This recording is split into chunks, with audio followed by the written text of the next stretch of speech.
Welcome everybody to the USA Roundnet 2023 General Assembly. My name is Ezra Dantowitz. I'm here with the other two members of the USA Roundnet board. And tonight we're going to walk you through some of the highlights from USA Roundnet this year, as well as some of the big picture projects we have going forward. Throughout the setting or throughout the meeting, if you have any questions, feel free to put them in the Q&A section in Zoom.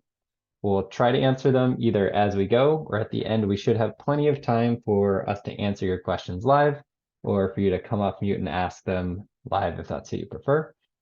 So feel free to put them in there if you just want to make sure you don't forget it, or if you want to just write it down and we'll give you a chance to come off mute at the end. That's great too.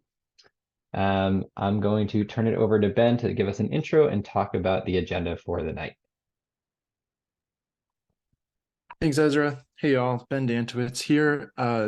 Just something we like to do at the top of these calls, especially because we're recording it for our broader audience, is just to share a reminder on USA Roundnet's background, and that it's the nonprofit national governing body for the sport of Roundnet in the United States. And so, of course, a unique challenge we have in the US is that the sport's actually older than the national governing body by a fair bit.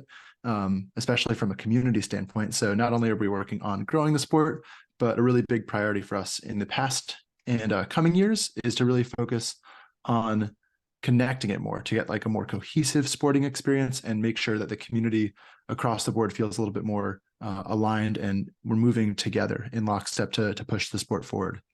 So with that in mind, I will just highlight we've got a couple of different things to touch on tonight's agenda. So like Ezra said, he kind of took my soundbite here on the progress and some milestones as well as what's to come. We're going to also celebrate a couple of key things. But yeah, we can jump into it with the first section talking about membership.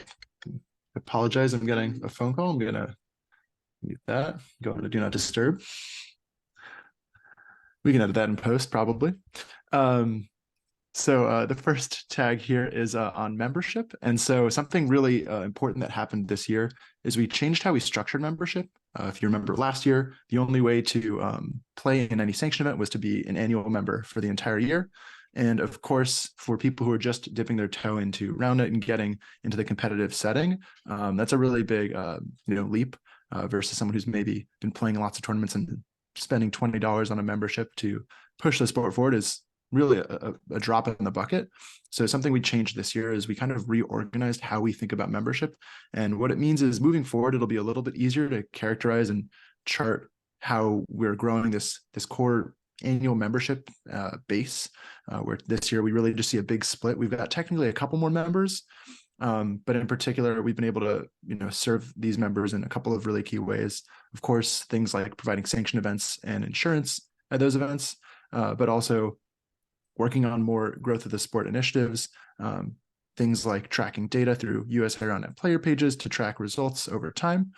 And moving forward, we're really excited to just continue driving more people towards being annual members of USA Roundnet. And I'll just flag as a note here, we're going to continue to do monthly event-based membership access in the future. It'll look very similar for 2024. And so if you're signing up for sanctioned events in the short term or months from now after this meeting, just know you should have the same options and flexibility to sign up as a one-off event-based member or be an annual member. And other benefits like being able to vote in elections are also going to be a really big piece of that annual membership. I'll flag it now and flag it again that our USA Roundnet Board of Directors election is live now. So that's among the things that are important for being an annual member, as well as getting other certifications like running sanctioned events and being a certified observer. So more and more of those things will continue to be really important for just having more and more members and being able to raise more membership revenue. Speaking of revenue, I will pass off to Ethan to talk a little bit more whole picture on finances here. Hey everybody! If you don't know me, my name is Ethan Detweiler. I am the treasurer of the board here, and we as a board believe in transparency, and we want to show clearly what our expenses were, revenue was last year, so you guys know where the money that we're getting in is going, and how we're investing back into the community. So really quickly, you can take a look here at the expenses.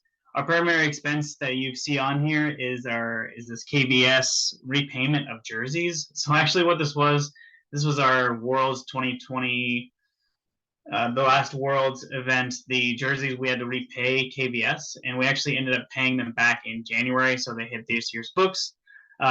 Standard operating was about $7,000. We paid about 5,600 approximately for the nationals this year. And then one of the primary things that we do for the community here is send everybody insurance. So we cover the insurance for all these sanctioned events that we have, and that makes it so if anybody gets hurt, they're covered and completely taken care of. For our revenue, you can see that our membership is the primary driving force of our revenue, and that is all of you guys investing in us so we can invest back in you. The other couple of things we have on here, we made some money from nationals. That's obviously just registration fees. And then at the beginning, very early in 2023, we had a KBS sponsorship. And what that does, it just essentially gives us money on the front end so we can front some costs that we need to cover at the beginning of each quarter. So with that, I'll pass it back to Ezra for the next slide. Thanks, Ethan. So I'm going to talk a little bit about sanctioned events. If you want to take a chance to just read some of the quotes here, this talks about some of the benefits that we saw in sanctioned events for our hosts in particular. But before I do that, I want to highlight that one of the common things that we've seen is maybe misconceptions around sanctioned events, and we want to clear it up that really anyone can get involved and host a sanctioned event. There's a few basic requirements, mostly around the process side as far as what you actually need to do. But if you are able and willing to become a USA certified tournament director, there is some guidelines and then a quiz that you have to pass. You have to be a USA Roundnet member, and then you are able to host your own sanctioned events. And so sanctioned events are something where we're not trying to say these are only for the top events. We really ideally want as many things to be sanctioned as possible so we can get more players into the USA Roundnet ecosystem. And so in 2023, there are 38 total sanctioned events. You can see 19, so half of them were part of Spikeball Tour Series. That's like Challengers, Majors, and Spikeball Championship. But half of them were other events hosted by LROs separate from STS, meaning there's other people out there hosting sanctioned events in their communities. And that's the type of growth that helps us bring more people into the USA Roundnet fold and give members in all parts of the country kind of the benefits of being in the USA Roundnet ecosystem. So take like maybe 30 seconds to just skim these quotes, and then we can talk about some of the highlights here.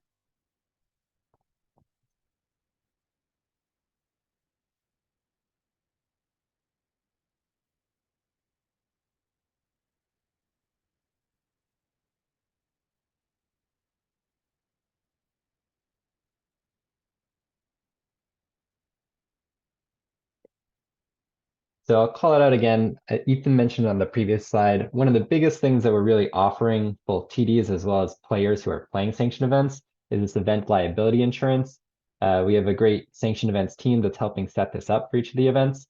And this is one of the biggest benefits really to running a sanctioned event is USA Roundnet's going to help work with you to handle that for you. So as long as you're able to get field permits and follow our processes from the USA Roundnet sanctioned event side, USA Roundnet is going to work with that TD to provide insurance for the event, and that covers the tournament director, the venue, as well as the players at the event.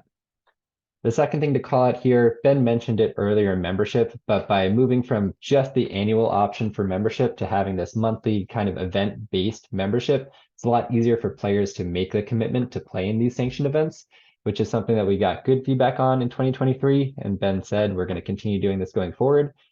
The last thing to mention here, and I'm really glad Wyatt calls it out, is what do some of the benefits to the individual player look like if you're competing in these sanctioned events?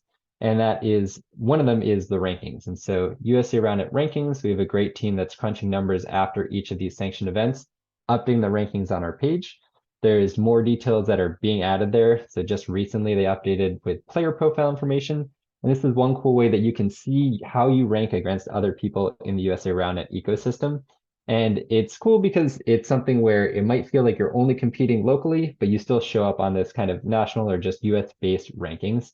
And it's a really awesome way to feel involved both in the local community as well as the national scene. So I think one of the natural questions is like, how do sanctioned events this year look compared to where we imagine them going in the future?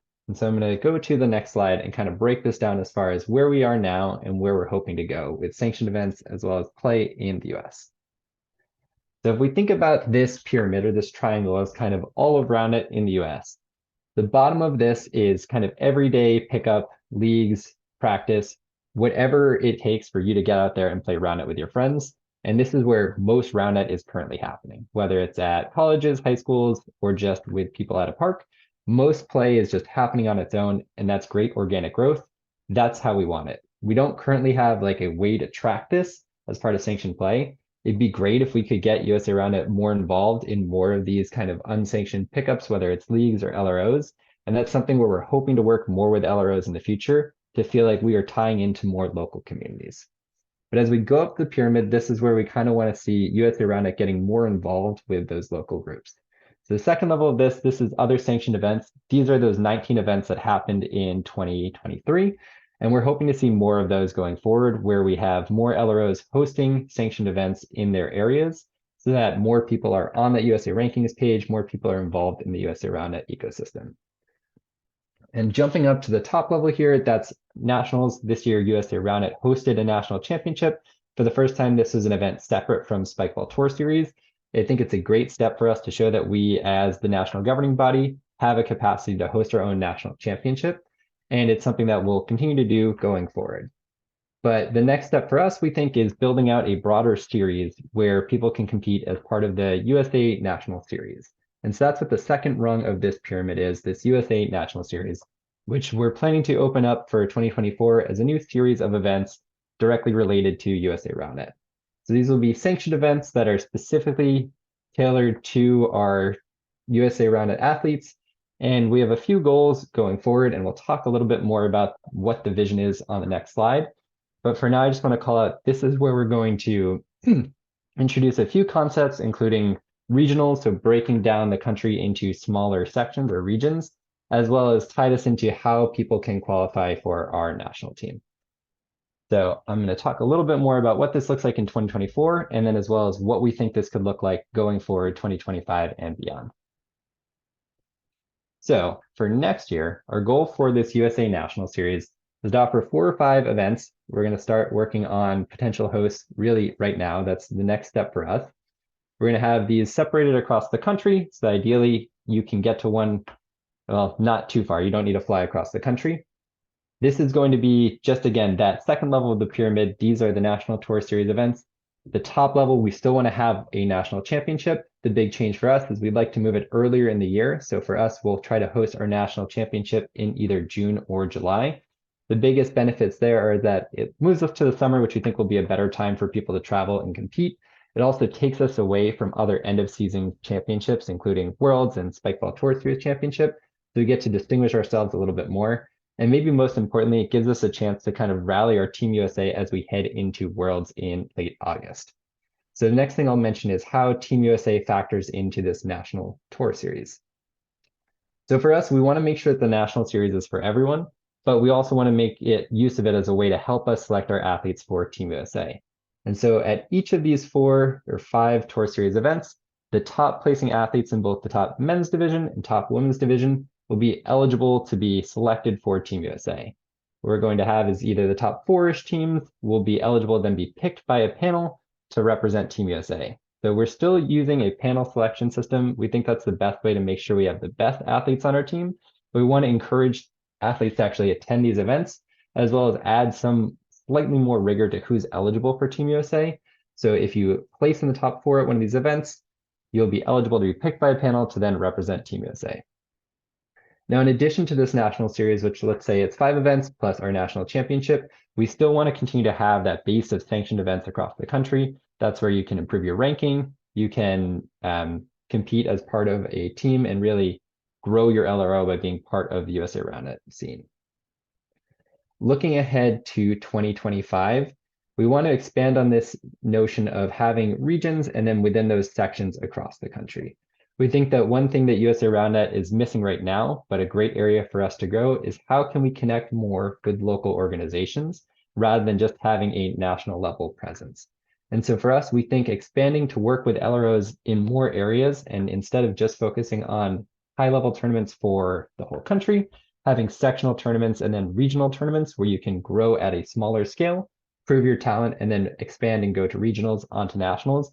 It'll give more teams a chance to be successful on a small local level and then work their way up. I think this is something that other sports have that we're currently missing. Excuse me. And if we have an opportunity for people to really be the champion of their section and then work their way up through regionals, it means that we have more people who are winning and successful in the sport and able to grow their local scenes. I think that's something that'll really help us connect with more people from a national governing body standpoint and also give our players a chance to shine. Additionally, this will give us a chance to work more with LROs and hosting these events. I think one thing that's evident is that like our LROs are capable of hosting tournaments. And so it's not about how does USA Roundnet host more events, but how do we work with LROs and hosting making the events they're already hosting bigger and better. So this is kind of where we're going, hopefully. And that's why I wanted to show both the 2024 and 2025 together.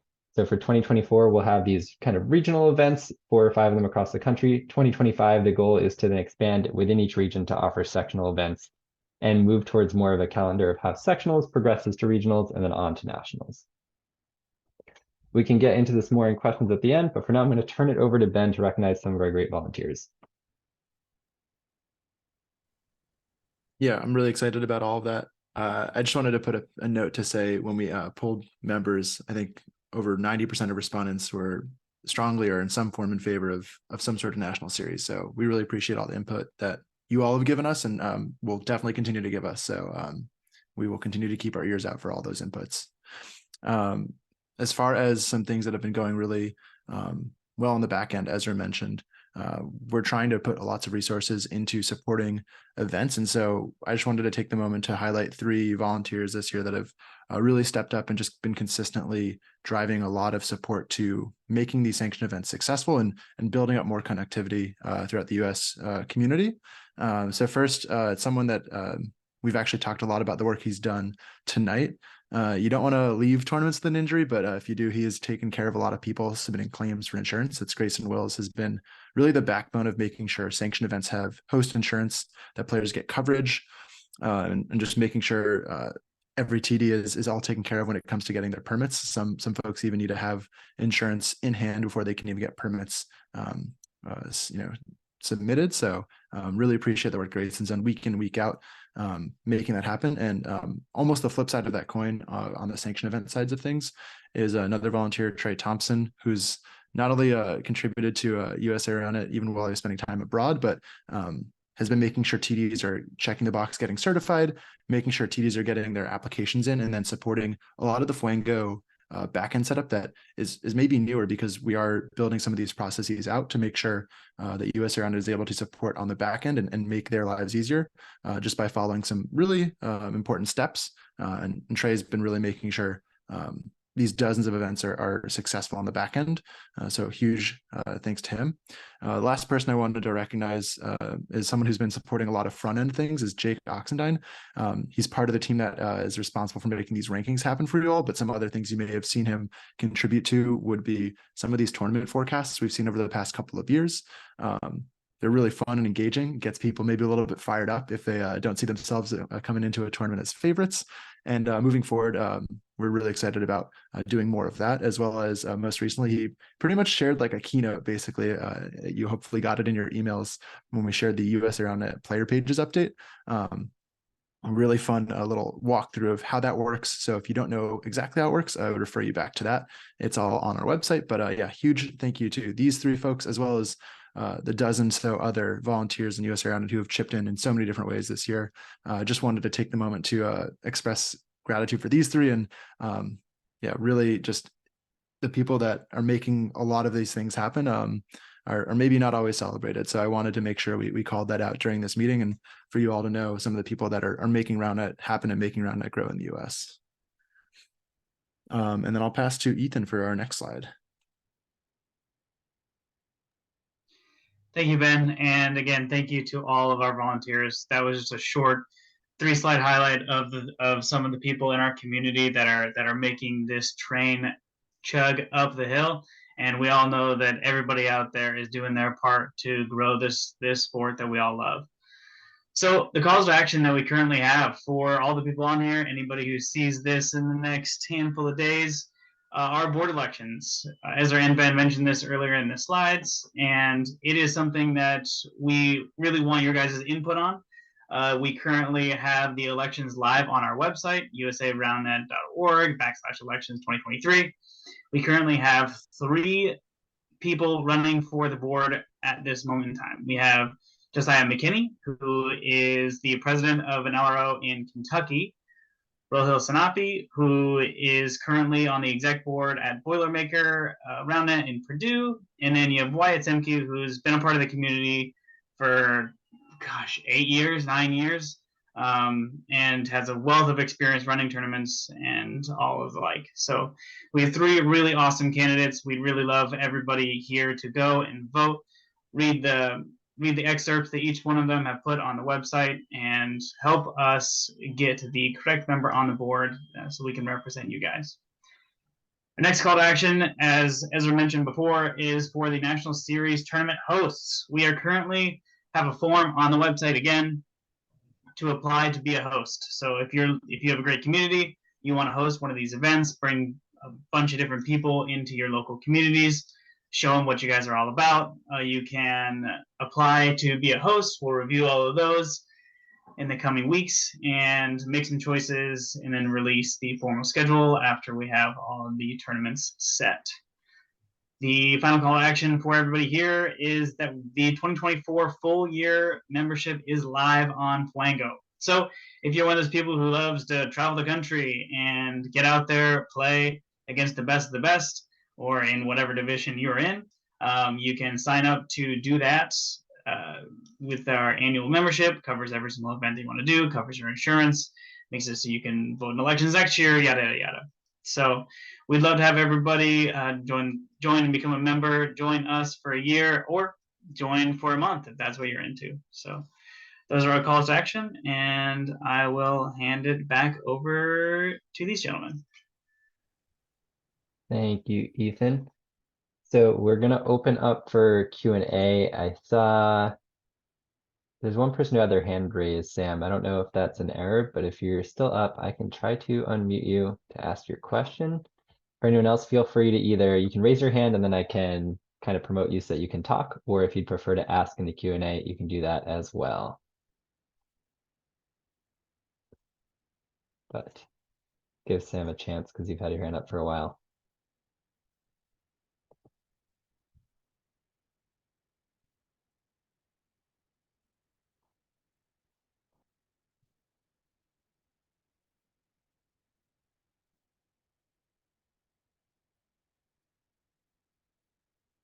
If there's anyone else with questions, feel free to either raise your hand and then I can unmute you, or again, there should be question and answer in Zoom, so you can ask in there and then we can either talk through it or answer in text.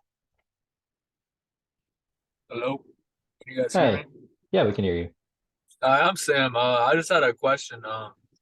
So I know you guys started that the officials thing, the observers. I'm just like wondering like how that's gonna like still incorporate in the future, like tournaments and stuff like that and events. Just generally about observing, or Yeah. cool. Yeah. So I think last year, or maybe the year before, last year we put out observer guidelines for officiating as a certified observer. The guidelines are still on the website. We haven't had really any updates to the guidelines. We think they're still pretty solid for how to observe. And then in addition to that, there is an observer test that you can take to become a certified observer. The certified observer program, I think, has been mostly successful in its key objective of getting more people educated on what is the base requirements for observing and what we think are the best practices for observing. It's something where we saw it was adopted mostly just lifted directly for International Roundnet Federation for Worlds last year, something that'll probably be modeled again for Worlds next year. And we think it's been a great way to make people, or give people a way to get educated on what the best way to observe is. There was like relatively decent adoption for some of the biggest tournaments this year, where people would have to get certified before they would actually observe at them. And I think that's kind of the goal that we'd like to have more of, is kind of enforcing that you have to actually be a certified observer to observe and get paid for observing on the biggest stages. That's kind of, I think, the best way to enforce that these guidelines are followed and people are knowledgeable of them. Does that answer your question, Sam? It's kind of just more of the same as what we're hoping for. Yeah, that answers it. I appreciate it. Sure. Thanks for asking.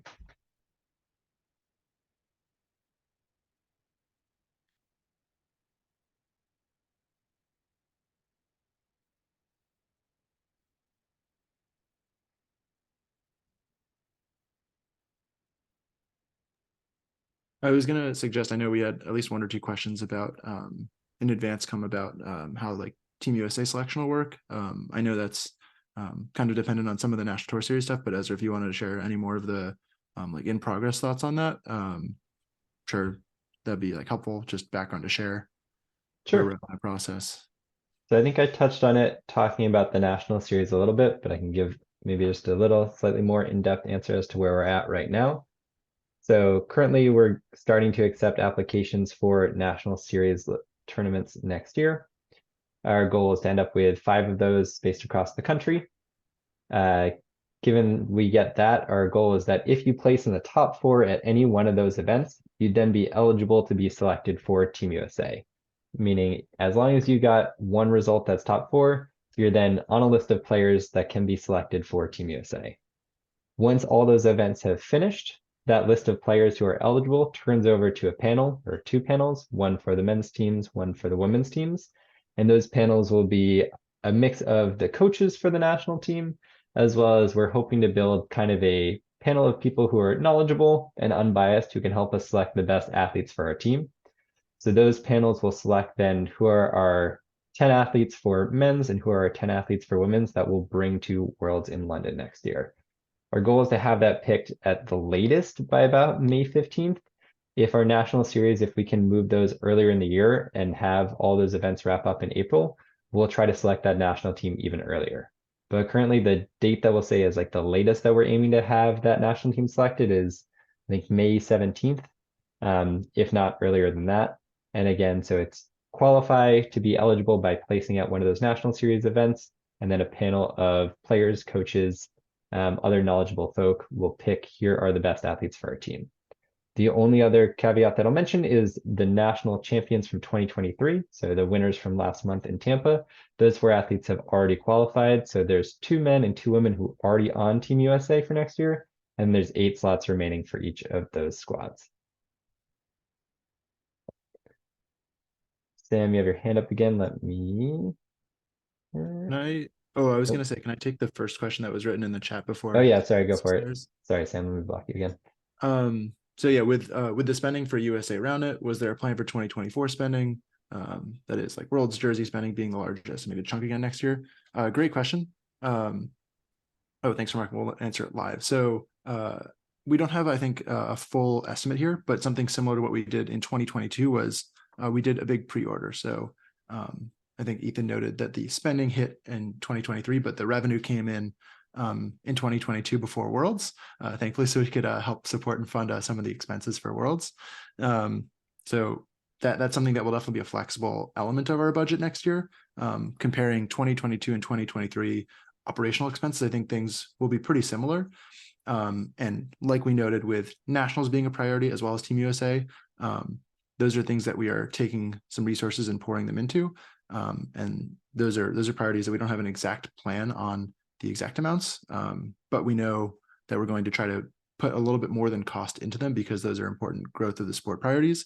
And then I think the third other bucket, so you've got Team USA, you've got the national series, the third bucket being supporting more of the local scenes, some of these sanctioned events, but also, like Ezra mentioned, that bottom of the pyramid with just leagues and pickups and just groups of Roundnet players all around the US that are doing really cool things to grow the sport in their own way. Finding ways to provide resources to them is, I think, the other bucket of priority for us. Do you want to take Jack's question too? Sure. Yeah, on age-based divisions for the USA Roundnet. So it's no secret, and Rohil Sendapati did an awesome analysis here on our membership age. It's a pretty obvious bell curve where a lot of players are right between that age of like 20 to 28 as members of USA Roundnet playing in events. is we need to appeal to people that are a little bit younger than that, and try to find ways to make the sport accessible for maybe players to continue playing beyond their 20s. So if it's age-based divisions, that will be helpful for the national series next year. That certainly could be on the table for how we approach, if not just the national championship, maybe additional events.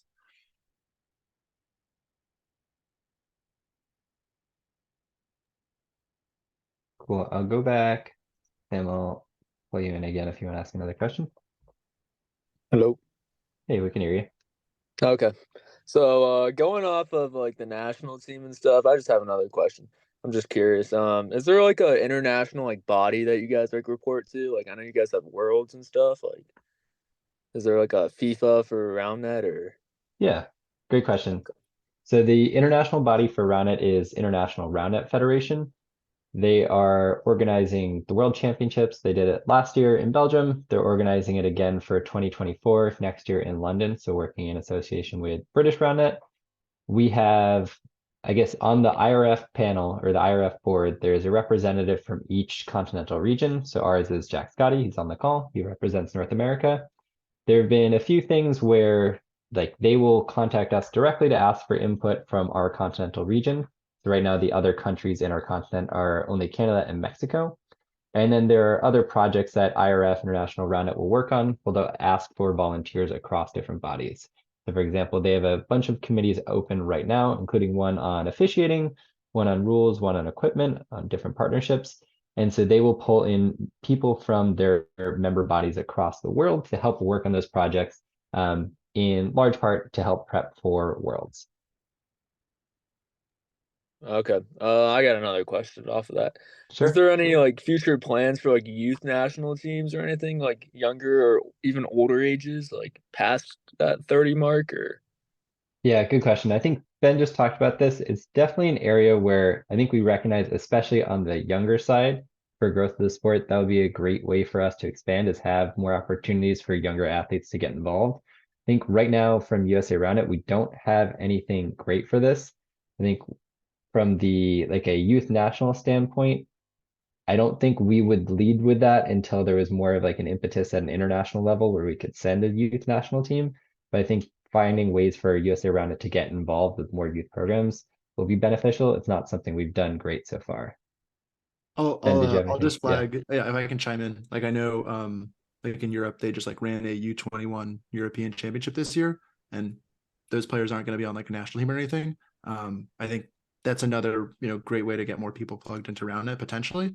Like we've noted with a lot of these events, US Roundnet doesn't have the resources to necessarily be pulling off all of these things and pouring all the resources into them. But if there's the right opportunity to pour resources into a youth national championship that has partnerships available to us, and we can actually like sanction a formal national championship, I think that's a net positive. It's like Sam, it's a great idea. I think it's a challenge of making sure we don't run out of resources trying to just sustain and grow slowly. But yeah, I think all the ideas right now are definitely really good, and so I appreciate you raising that one. yeah, that's fair.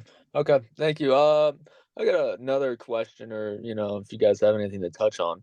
I'm gonna be honest. So after COVID, like 2020, 2021, I've noticed I feel like I've seen a decline in the amount of people like around summer around here. There used to be a ton of people just playing at parks and stuff. I think I've noticed a decline in that, like going on to this year and last year. So I'm just wondering if there's like anyone got an idea on how we can, increase, make it go more people playing or. It's a great big question. I think the it's hard to give like a general answer for that could be like applied to like all the different parts of the country. But I think generally, again, something we're trying to do more of is highlighting people that are doing those kinds of things, that are running their local leagues, that are running their pickups every week, and try to learn some of those best practices and then also share them with more people.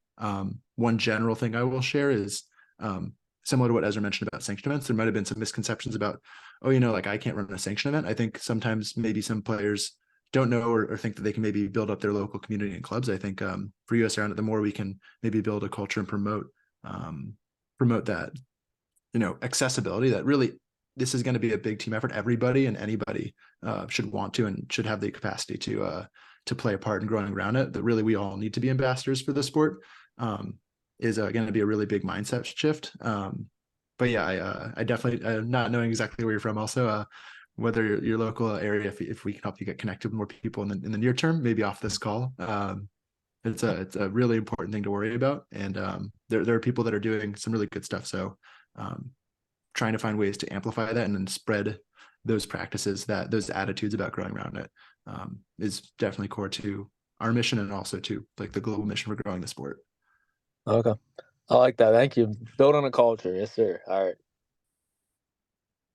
Thanks, Thanks, Sam. Sam. Appreciate it.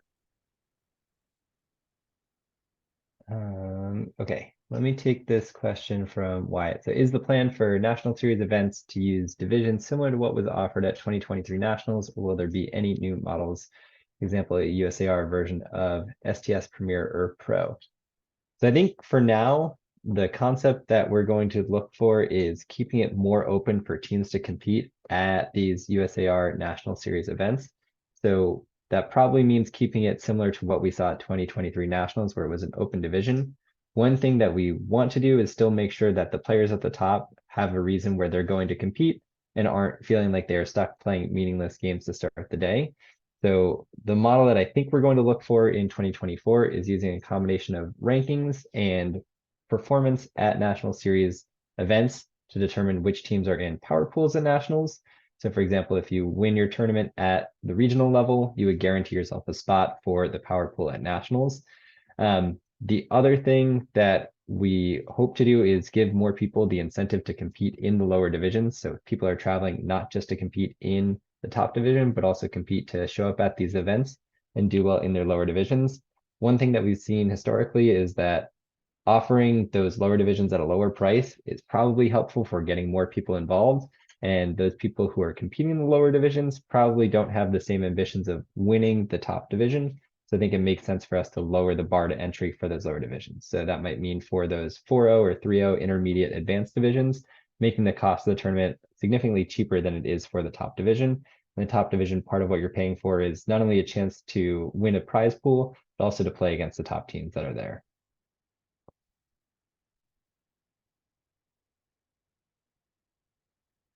This next one, Ben, I don't know if you have anything to add. I know this is for stream setup. This is something we had looked at for Nationals event.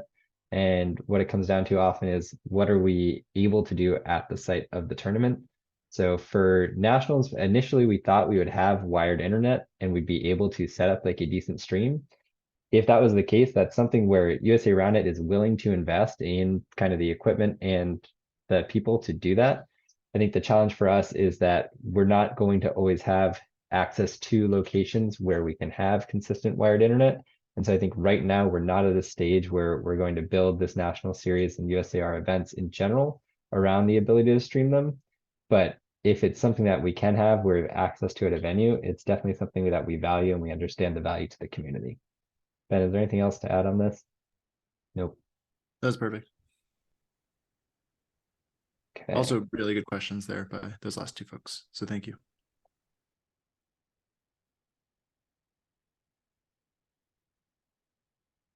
Okay. Well, we can hang out for another minute or two to see if any other questions come up. But thank you so far, everyone, for chiming in and asking. We appreciate the participation and appreciate you sticking around for this call.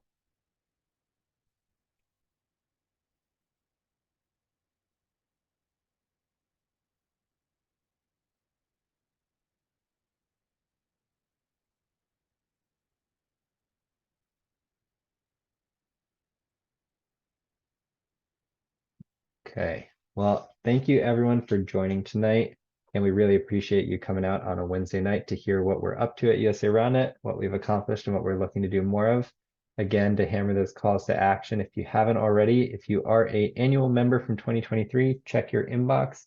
You should have a link to go vote in our annual elections to elect our next board member.